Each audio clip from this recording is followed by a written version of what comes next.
I didn't understand yet how to relate to women in a way that wasn't like exploitative. When you hear the term jumping the shark, it's a reference to an episode of Happy Days where Fonzie, the guy who was too cool for school, actually jumped over a shark in an actual episode. And pretty much the sentiment of it was, after he did it, is that, okay, the show's run its course. We got to do something different because this is pretty much it. It's gone too far. And so I saw similarities when I was listening to the interview with Jidenna talking about a couple of different things, but what I really noticed is that this whole sexual revolution where young ladies get to do what they want and it's celebrated, however long it's lasted, I see signs that it's not going to last much longer. It's very difficult to argue that for women in 2023, this is not the most sexually open time for women to be alive in the history of humanity. Without mentioning varieties of sexual contraceptives or even the permutations of partner choices allowed, simply the norms of appearance in public, acceptable forms of public dancing, and publicly embraced behavior all show how brazen, socially suggestive behavior has become commonplace for women. However, in this environment, we still see signs that women who behave in this manner still want to operate in an environment where women will always be seen as sweet, innocent little girls. If you were creative, I folded you into my artwork. If you were in my artwork, I gave you a job. I gave you a job. I mastered your life. I gave you a house, food, everything you needed. I protected and provided for you. I did what men are supposed to do. About halfway through the interview, when Jidenna had finished talking about the current state of his career and those types of things, he got to the place where the sound bites are, and you heard before this clip where he's talking about for the women he was dealing with, he was protecting and providing for them, even though, of course, they weren't married, clearly. But even after that, he felt a need to be apologetic, even though he was supplying those women with what women continued to say what they want, even in the age of sexual revolution. You know, I remember different quotes I said, like just like really manipulative things to say, like, no one's gonna love you the way I do. My God,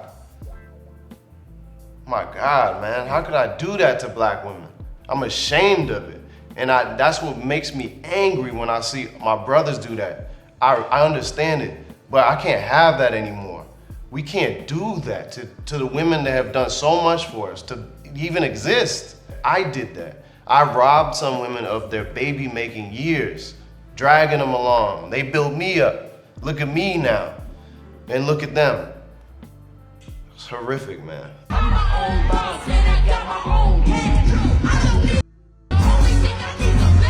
I think part of what he's doing here is he's speaking to his audience, which probably overlaps a lot with Janelle Monáe's audience, which would be a lot of women, and this is what they want to hear. And of course, there's a lot of money in telling young women what they want to hear.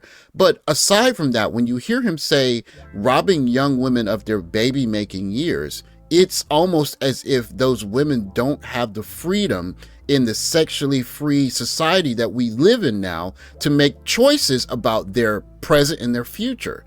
And so on the one end, they're allowed to be sexually free, but on the other end, the high value guy who is having plenty of fun with these young ladies instead of them having regular guys and building families also get to point the finger of blame at this man because instead of them choosing to be with someone and build a family, they chose to be in polyamorous relationships with Jidenna.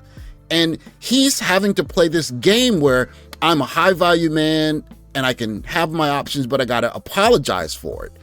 It's untenable. Was there like a rock bottom with this pattern of manipulation? I was famous. I had a house, a big rapper crib in Atlanta. I had 2 girlfriends at the same time. They know about each other? Yeah, I was in a polyamorous relationship. I was doing what I thought was amazing. I'm like, I'm living a life, bro. I made it. I thought I was humble, but I was fake humble. I wasn't humble then. And then when we broke up, man, there's 3 hearts involved. The narrative is really interesting because on the one end, the young women who are sexually open are strong and brave, but still, even though they're choosing to do this of their own free will, the man involved in this situation is manipulative. He's doing something wrong. He's taking something from them, and he has to apologize for something even though they, of their own free will, chose to participate in. And it's untenable. You can't be sexually open and free and then turn around and blame the men that you chose to be sexually open and free with for being sexually and openly free with you. It's jumping the shark. The player of the year is in it to win it, 'cause I'm gonna take the crown in just about a minute.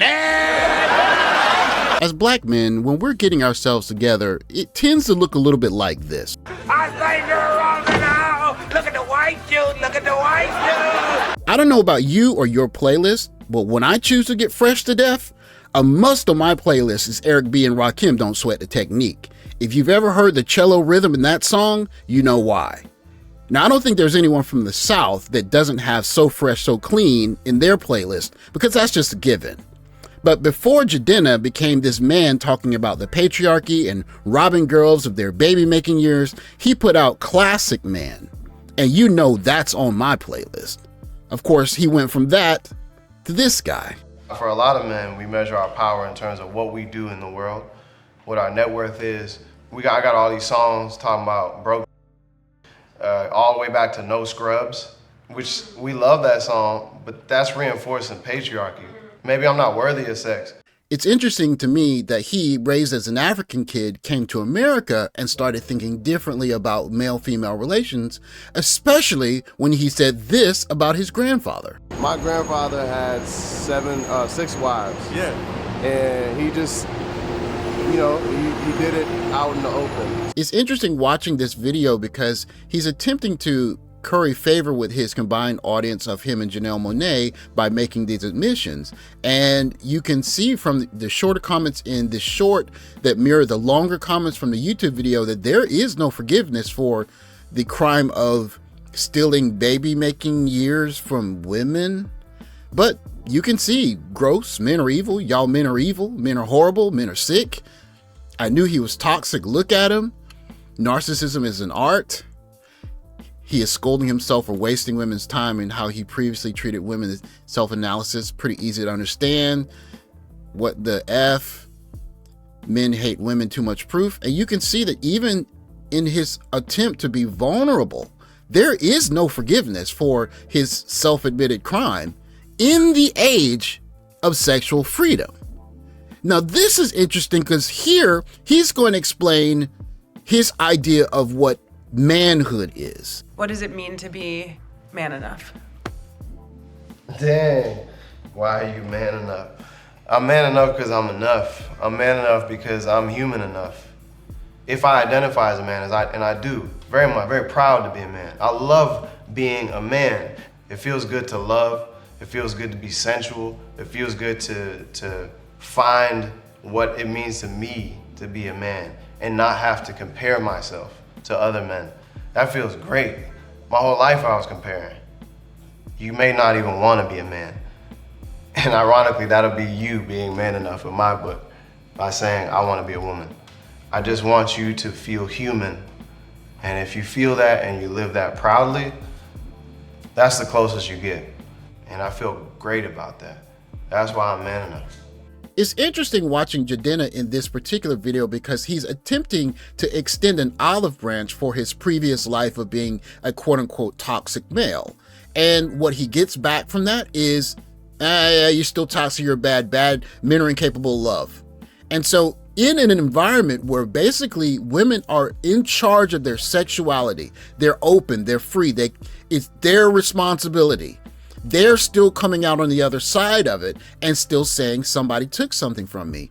He is bad because he didn't, marry the women he was dating. I don't know. He did something wrong apparently, and he's trying to be open and trying to have a dialogue about it. He's still bad. Coming on the other side of several decades of sexual freedom for women, Many men have watched a large group of women enjoy these freedoms with an ever smaller group of men, and those complaints continue to get louder and louder from women about men in general, as an ever smaller group of men are enjoying the benefits of this sexual freedom.